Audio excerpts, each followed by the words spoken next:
ঠাকুর, মা, স্বামীজি এবং পরম পূজ্যপাদ শ্রীমৎ স্বামী ভূতেশানন্দজিকে প্রণাম জানাই। এন্টালি রামকৃষ্ণ সারদা মিশন আয়োজিত স্বামী ভূতেশানন্দ স্মারক বক্তৃতায় অংশ নিতে পেরে আমরা আনন্দিত এবং ধন্য বোধ করছি। আমাদের আলোচনার বিষয় স্বামী ভূতেশানন্দ, 4টি যোগের সমন্বয়ের রূপকার। এ যুগের মহা সৌভাগ্য যে স্বয়ং সপ্তর্ষি ঋষি অবতীর্ণ হয়ে যুগধর্ম নির্দেশ করে গিয়েছেন। স্বামী বিবেকানন্দ এই নতুন যুগের নতুন আচার্য। মানব জাতির ভবিষ্যৎ উন্নতির জন্য শ্রীরামকৃষ্ণদেবের জীবনকে একটি আলোকস্তম্ভ রূপে স্থাপন করা স্বামীজির অন্যতম অবদান। মানুষের কল্যাণে স্বামীজির বহু অভূতপূর্ব পরিকল্পনার মধ্যে একটি ছিল প্রচলিত 4টি যোগের সমন্বয়ের ভাবনা। স্বামীজি মনে করতেন শ্রীরামকৃষ্ণদেবের জীবন এই 4টি যোগেরই পূর্ণ পরাকাষ্ঠা। তাই এই জীবনের প্রেক্ষিতে তিনি তাঁর যোগ সমন্বয়ের ভাবনাটিকে উপস্থাপিত করেছেন এবং আশা করেছেন জগতের সকল মানুষের জীবনে, বিশেষত রামকৃষ্ণ সংঘভুক্ত মানুষদের জীবনে তাঁর এই পরিকল্পনাটি সফল হবে। স্বামীজির পরিকল্পনাটি কি? মনের প্রবণতা অনুসারে মানুষ 4 রকম: যুক্তিবাদী, ভাবপ্রবণ, কর্মপ্রবণ এবং রহস্যবাদী। এই প্রবণতা অনুসারে 4 রকম মানুষের জন্য শাস্ত্র 4 রকম যোগ বা মার্গ নির্দিষ্ট করেছেন: জ্ঞান, ভক্তি, কর্ম এবং রাজযোগ। যোগ তাই যা মানুষকে পরমাত্মার সঙ্গে যুক্ত করে। মানুষের, বিশেষত আধ্যাত্মিক জীবনযাপনে উদ্যমী মানুষের জীবনের সর্বোচ্চ উদ্দেশ্য ঈশ্বর লাভ। কাজেই যে মানুষের প্রবণতা যেটি, তাকেই যোগ হিসেবে বা বলা যায় সোপান হিসেবে কাজে লাগিয়ে সে পরম পুরুষার্থ লাভের চেষ্টা করবে। একই মানুষের জীবনে আবার বিভিন্ন সময়ে বিভিন্ন প্রবণতার প্রাধান্য দেখা যায়। কাজেই একটি মানুষ যাতে তার সবগুলি প্রবণতাকে সমভাবে কাজে লাগাতে পারে এবং নিজের পূর্ণ ক্ষমতা আর সময়ের সদ্ব্যবহার করতে পারে, সেই জন্যই স্বামীজির এই সমন্বয়ের ভাবনা। বেলুড় মঠের নিয়মাবলীর প্রথমেই স্বামীজি বলেছেন, নিজের মুক্তি এবং জগতের সব রকম কল্যাণ সাধনের জন্য শিক্ষিত হওয়ার উদ্দেশ্যে শ্রীরামকৃষ্ণদেবের প্রদর্শিত প্রণালী অবলম্বনে এই শিক্ষা অবশ্যই এই মঠ প্রতিষ্ঠিত হল। এখানে শ্রীরামকৃষ্ণদেবের প্রদর্শিত প্রণালী বলতে স্বামীজি যা যা বুঝিয়েছেন সেগুলির মধ্যে অন্যতম এই যোগ সমন্বয়ের ভাবনা। স্বামীজি মনে করেছেন উক্ত 4টি যোগের সমন্বয় যার জীবনে হয়নি তার জীবন শ্রীরামকৃষ্ণ মূষায় দ্রুত হয়নি। মূষা শব্দের অর্থ ছাঁচ, অর্থাৎ শ্রীরামকৃষ্ণের ছাঁচে যে জীবন গঠিত হবে তাতে 4টি যোগের সমন্বয় দেখা যেতেই হবে। স্বামীজি স্বয়ং রামকৃষ্ণ সংঘের সিল বা মনোগ্রামটি আঁকবার সময় এই যোগের সমন্বয়ের ব্যাপারটি ব্যবহার করেছেন। প্রতীকের মাঝখানে রয়েছে হংস, পরমাত্মার প্রতীক। হংস আছেন তরঙ্গায়িত জলের ওপর, সেটি কর্মের প্রতীক। জলে ফুটে থাকা পদ্ম ভক্তির এবং সূর্য জ্ঞানের প্রতীক। আর এই সমস্ত বিষয়টিকে বেষ্টন করে রয়েছে সর্প, সেটি যোগের প্রতীক। অর্থাৎ জ্ঞান, ভক্তি, কর্ম ও যোগের সম্মিলনে পরমাত্মার সাক্ষাৎকার হয়। স্বামীজির আশা ও আশীর্বাদ সফল করে রামকৃষ্ণ সংঘ এমন বেশ কয়েকজন মহামানবকে উপহার দিতে পেরেছে যাদের জীবনে এই 4টি যোগের সুষম সমন্বয় ঘটেছে। আজ আমরা দেখব রামকৃষ্ণ সংঘের দ্বাদশ অধ্যক্ষ পরম পূজনীয় স্বামী ভূতেশানন্দজির জীবনে কিভাবে এই 4টি যোগ সম্মিলিত হয়েছিল। একজন মানুষের জীবনে বিভিন্ন যোগ কিভাবে সমন্বিত হয়েছে দেখতে গেলে আলাদা আলাদাভাবে যোগগুলি আলোচনা করা ছাড়া আমাদের আর পথ নেই। কিন্তু মনে রাখতে হবে যোগগুলি একেবারে আলাদা নয়। তলিয়ে দেখলে আমাদের প্রতিটি কাজের মধ্যেই এই 4টি যোগ কোনো না কোনোভাবে মিশে থাকে। মনে করুন আপনি রান্না করছেন। কিভাবে রান্না করলে খেয়ে পুষ্টি হবে সে সম্পর্কে আপনার সম্যক ধারণা আছে। এটি হলো জ্ঞানের উপাদান। আপনি যার জন্য করছেন তাকে ভালোবেসে করছেন, এটি ভক্তির উপাদান। কর্ম তো আছেই, কুটনো কোটা, মশলা করা, ফোড়ন দেওয়া, সেদ্ধ করা ইত্যাদি, এটি হচ্ছে কর্ম। এবং এই সম্পূর্ণ ব্যাপারটিকে যে সূত্র গ্রথিত করে রেখেছে সেটি হচ্ছে আপনার মনোযোগ, যেটা না থাকলে কাজগুলি ক্রমান্বয়ে প্রয়োজন মতো পরপর করা যেত না। যেমন হয়তো আপনি বয়স্ক মানুষের জন্য রান্না করছেন, সেক্ষেত্রে আলু আর ফুলকপি সেদ্ধ করে জলটা ফেলে দিতে হবে। আগে আপনি কুকারে সেটা চাপিয়ে তারপর সবুজ সবজি কাটছেন, ওয়াটার সলিউবল ভিটামিনস যাতে ঝোলের মধ্যে থাকে। এই এতটা আপনি তখনই করবেন যখন যার জন্য আপনি করছেন তাকে আপনি ভালোবাসেন। আর এই জানাটাও আপনার থাকতে হবে, যেটা হচ্ছে জ্ঞানের উপাদান। ভালোবাসা আর জ্ঞানের সঙ্গেই আছে কর্ম। এই পরিশ্রমটা আপনি স্বীকার করছেন তাকে ভালোবাসেন বলে, এবং মনোযোগ এই সবগুলির মধ্যেই অনুসূত আছে। এইভাবে যে কোনো মানুষের পক্ষে বাকি 3টি যোগ নিরপেক্ষ একটি স্বতন্ত্র যোগ অবলম্বন করে চলা সম্ভব নয়। সৌভাগ্যের বিষয়, আমরা যার কথা আলোচনা করতে চলেছি সেই ভূতেশানন্দজি মহারাজের নিজের মুখের একটি উদ্ধৃতি সংগ্রহ করা সম্ভব হয়েছে এই বিষয়ে। মহারাজ বলছেন, সকলের কর্মপ্রচেষ্টার মধ্যে প্রেম, প্রীতি, ভালোবাসা থাকে, সেটা ভক্তির এলিমেন্ট। সব কাজের মধ্যেই ঠিক বেঠিক, ভালো মন্দ, উচিত অনুচিত বিচার থাকে, যেটা জ্ঞানের এলিমেন্ট। আবার মনঃসংযোগ সব কাজেরই ভিত্তিভূমি, যেটা রাজযোগ। আর কর্ম তো শুধু কর্মযোগের ক্ষেত্রে নয়, সব পথেই কর্ম উপস্থিত ও অপরিহার্য। অর্থাৎ একটি পাত্রে 4টি আলাদা তরল ঢাললে তারা যেমন মিশে যাবেই, তেমনি সাধকের জীবন পাত্রেও এই 4টি যোগ একসঙ্গে মিশে যায়। তবু আলাদা আলাদা করে দেখা ছাড়া আমাদের আপাতত কোনো উপায় নেই। আমরা প্রথমে মহারাজের মধ্যে জ্ঞান যোগের প্রকাশ কিভাবে ঘটেছিল সে সম্পর্কে আলোচনা করব। আশৈশব মহারাজের মধ্যে জ্ঞানীর ভাব দেখা যেত। চারপাশের জগতের প্রতি তিনি উদাসীন, অত্যন্ত অন্তর্মুখ। মায়ের কাছে শুনেছিলেন সাধুরা তপস্যার জন্য তীর্থে তীর্থে ভ্রমণ করেন।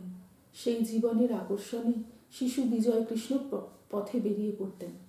একবার গ্রাম থেকে অনেক দূরের রাস্তায় একটি চেনা লোক ছোট্ট শিশুকে দেখতে পেয়ে তাকে জিজ্ঞাসা করে, তুমি কোথায় যাচ্ছ? সেই 3-4 বছরের শিশু বুক চিতিয়ে আকাশের দিকে মুখ তুলে অত্যন্ত গম্ভীরভাবে বলল, দেশ ভ্রমণে যাচ্ছি, বিরক্ত করো না।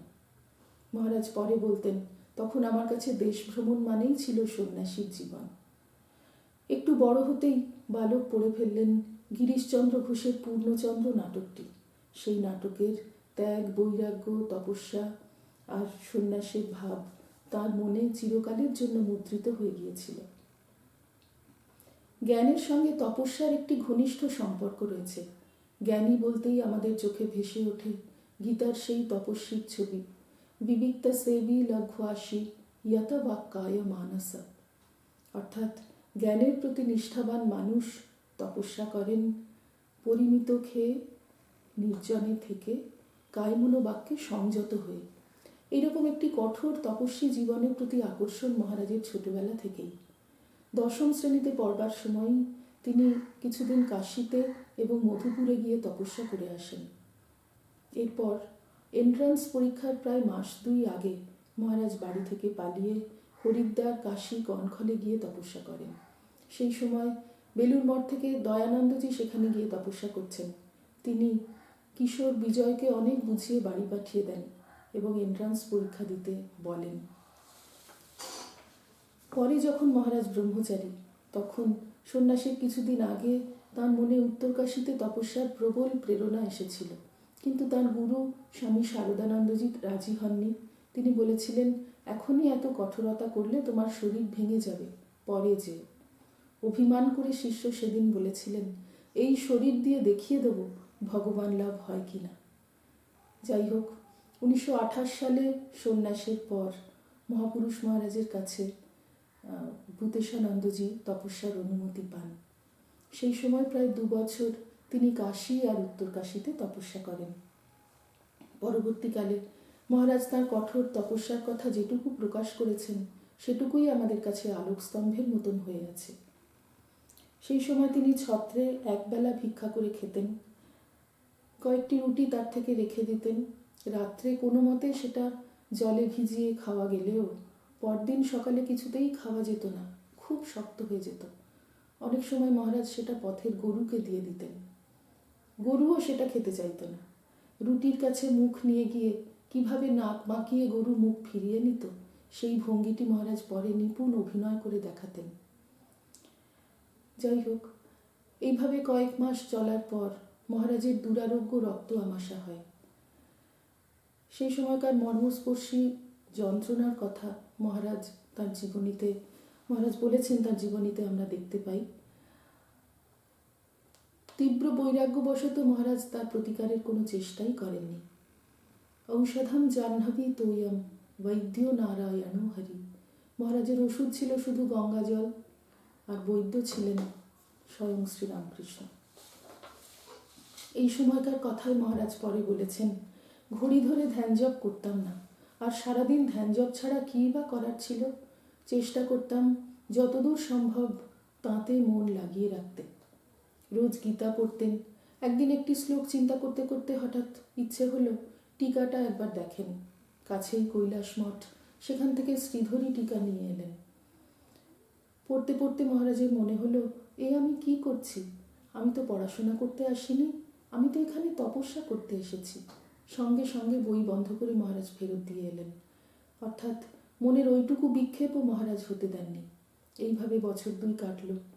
মহারাজ পরে বলতেন, একদিন মনটাকে সম্পূর্ণ ছেড়ে দিলাম, দেখলাম মনটা ঠাকুরের পায়েই আছে।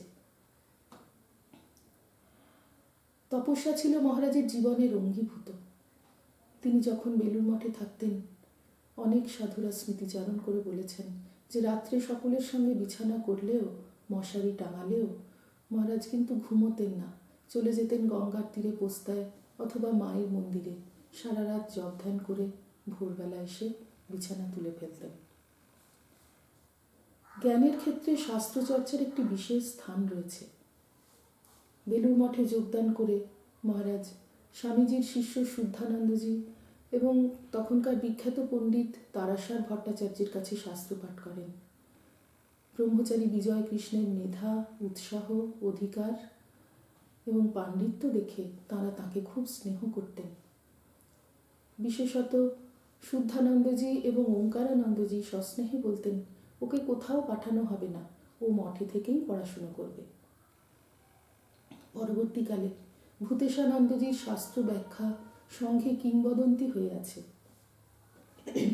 গম্ভীরানন্দজির অসাধারণ শাস্ত্রজ্ঞান সর্বজন বিদিত। তিনিও শাস্ত্রের ব্যাপারে কোনো সংশয় হলে ভূতেশানন্দজিকেই জিজ্ঞাসা করতেন, বলতেন, ও আমার ডিকশনারি। ভূতেশানন্দজির শাস্ত্র আলোচনাগুলি পড়লে বোঝা যায় একাধারে কি বিপুল পাণ্ডিত্য এবং সাধন ভজন মনন প্রসূত গভীর অর্থবোধ। ভারতীয় দর্শনের, বিশেষত বেদান্তের অনেকগুলি মুখ্য বিচারধারার পরিচয় পাওয়া যায় তাঁর রচনায় অত্যন্ত সহজ সরল ভঙ্গিতে। শাস্ত্রীয় যুক্তিতর্কের সার সিদ্ধান্তগুলিও প্রাঞ্জল ভাষায় উপস্থাপিত দেখা যায়। এর সঙ্গে যারা মহারাজের কাছে পড়েছেন তারা আরেকটি বিষয়ের প্রতি আমাদের দৃষ্টি আকর্ষণ করেন, সেটি হলো মহারাজের বৌদ্ধিক সাহস। অর্থাৎ টিকা টিপ্পনী ভাষ্যে যা বলা হয়েছে সেগুলিকে অতিক্রম করে যেত মহারাজের নিজস্ব প্রজ্ঞাপ্রসূত প্রত্যয়। যেমন বৃষ্টিধারার সঙ্গে সম্পৃক্ত হয়ে জীবাত্মা শস্যে আহিত হয়, এই ব্যাপারটি আলোচনা করতে গিয়ে মহারাজ নিজস্ব প্রত্যয়ের কথা খোলাখুলি বলেছিলেন। ম্যাটারের সঙ্গে কখনো নন ম্যাটেরিয়াল বস্তু এভাবে সম্পৃক্ত হতে পারে না। শাস্ত্র মহারাজের কতদূর নখদর্পণে থাকত সে সম্পর্কে একটি দৃষ্টান্ত আমরা স্মরণ করতে পারি। মহারাজ যখন রাজকোট আশ্রমে, তখন একটি প্রতিষ্ঠানের কর্মকর্তারা বেদান্ত সম্পর্কে একটি সভা আয়োজন করেন। তাতে বম্বে ইউনিভার্সিটি থেকে একজন অধ্যাপককে তারা নিমন্ত্রণ জানিয়েছিলেন, কিন্তু সেই অধ্যাপক এত পণ্ডিত যে কেউ সেই সভায় সভাপতিত্ব করতে সাহস পাচ্ছিলেন না। শেষে সভা শুরু হওয়ার কিছুক্ষণ আগে তারা জোর করে এসে মহারাজকে সেই সভায় নিয়ে যান। অধ্যাপক বেদান্ত শাস্ত্র থেকে বহু উদ্ধৃতি ব্যবহার করে দেখাতে চেষ্টা করছেন যে বেদান্ত দর্শন একটি ভ্রান্ত দর্শন, কিছুই নয়, জৈন দর্শনকে প্রাধান্য দিচ্ছেন। আর সভায় যারা আছেন তাদের সকলের মুখ কালো হয়ে যাচ্ছে। সেই অধ্যাপক পরে একটি বিখ্যাত ধর্মগুরু হয়েছিলেন। যাই হোক, তিনি অত্যন্ত সম্মানিত অতিথি বলে কেউ কিছু বলতে সাহস করলেন না। সবাই অপেক্ষা করছেন সভাপতি কি বলেন সেটা শোনার জন্য। সভাপতির অভিভাষণ দিতে উঠে মহারাজ এত আশ্চর্য স্মৃতিশক্তি, অধ্যাপক যা যা বলেছিলেন সেই সমস্ত উদ্ধৃতিগুলি ব্যবহার করে তার পূর্বাপর্য ব্যাখ্যা করে ভাষ্য, টিকা, টিপ্পনী সমস্ত তুলে ধরে দেখিয়ে দিলেন যে শাস্ত্র যা বলেছেন অধ্যাপক ঠিক তার বিপরীত কথাই বলছেন। মহারাজ যখন বলছেন অধ্যাপকজি এখানে এখানে শাস্ত্রের অপব্যাখ্যা করেছেন, তখনই সভায় প্রবল হাততালি। অধ্যাপক 1 ঘন্টা বলেছিলেন, মহারাজ 1.5 ঘন্টা বললেন। সভা শেষ হতে যে কর্মকর্তারা মহারাজকে নিয়ে গিয়েছিলেন তারা ওইখানেই মহারাজকে সাষ্টাঙ্গ প্রণাম করছেন। তপস্যা আর শাস্ত্রচর্চা বাদ দিলে জ্ঞানের যে লক্ষণ পড়ে থাকে সেটিই জ্ঞানীর আসল বৈশিষ্ট্য। সেটি হলো স্থিতপ্রজ্ঞত্ব, অর্থাৎ শরীর, মন, ইন্দ্রিয়ের উপর পূর্ণ নিয়ন্ত্রণ। জ্ঞানী সম্পূর্ণ শান্ত। এই শান্ত ধীর স্থির ভাবটি মহারাজের বৈশিষ্ট্য। ভূতেশানন্দজির দীক্ষাগুরু ছিলেন শারদানন্দজি, যিনি সদা শান্ত স্থিতপ্রজ্ঞ মহাপুরুষ। তাকে কেউ কখনো রাগতে দেখেনি। ভূতেশানন্দজিকেও কেউ কখনো রাগতে বা উত্তেজিত হতে দেখেনি। শাসন করার দরকার হলে মহারাজ খুব মিষ্টি করে বলতেন, তোমার কি এমনটা করা উচিত হয়েছে? এমন করলে কি করে? এই বলেই হেসে ফেলতেন। শোনা যায় গম্ভীরানন্দজি মিশন অফিসে বলে রেখেছিলেন, যদি কাউকে বকাবকি করার দরকার হয় তাহলে আমার কাছে পাঠাবে, আর যদি মিষ্টি করে বুঝিয়ে ভালোবেসে কিছু বলার দরকার হয় তাহলে ভূতেশানন্দ স্বামীর কাছে পাঠাবে। মহারাজ বিপদের সময় সব সময় নির্বিকার। নেপালে গিয়ে একবার রাস্তায় গাড়ি খারাপ হয়ে যায়। চারদিক অন্ধকার, জনমানব শূন্য রাস্তা, অজানা দেশ। সঙ্গী সাধুরা খুব উদ্বিগ্ন। কোনো মতে একটা ট্রাক থামিয়ে সেবার ফেরা হয়েছিল। মহারাজ কিন্তু নির্বিকার, একেবারে আত্মস্থ হয়ে শান্ত ধীর স্থিরভাবে চুপচাপ রাস্তায় দাঁড়িয়ে। উত্তরকাশীতে একবার মহারাজের ঘরে সাপ ঢুকেছিল। মহারাজ অবিচল হয়ে ভেবেছিলেন সাপও থাকবে, আমিও থাকব। এমন দৃষ্টান্ত প্রচুর। স্থিতপ্রজ্ঞ তথা জ্ঞানীর চরিত্রের বৈশিষ্ট্য হলো ইন্দ্রিয় সংযম। মহারাজের ক্ষেত্রে এই সংযম ছিল খুব স্বাভাবিক। চেষ্টা করে তাকে সংযম করতে হতো না, এ তাঁর চরিত্রগতই ছিল। সেবকরা বলেন, কোনোদিন মহারাজ কোনো খাবার চেয়ে খাননি, কোনোদিন বলেননি যে এইটা ভালো লাগছে, এইটা আরেকটু দাও। একবার মহারাজের পানীয় জল বরাদ্দ হলো দিনে মাত্র 800 মিলিলিটার। মহারাজের কোনো অভিযোগ নেই, কোনো চাহিদা নেই। জলের পরিমাণ কখনো একটু বাড়ে, কখনো একটু কমে। মহারাজের কোনো ব্যাপার নেই, জিজ্ঞাসাও করেন না।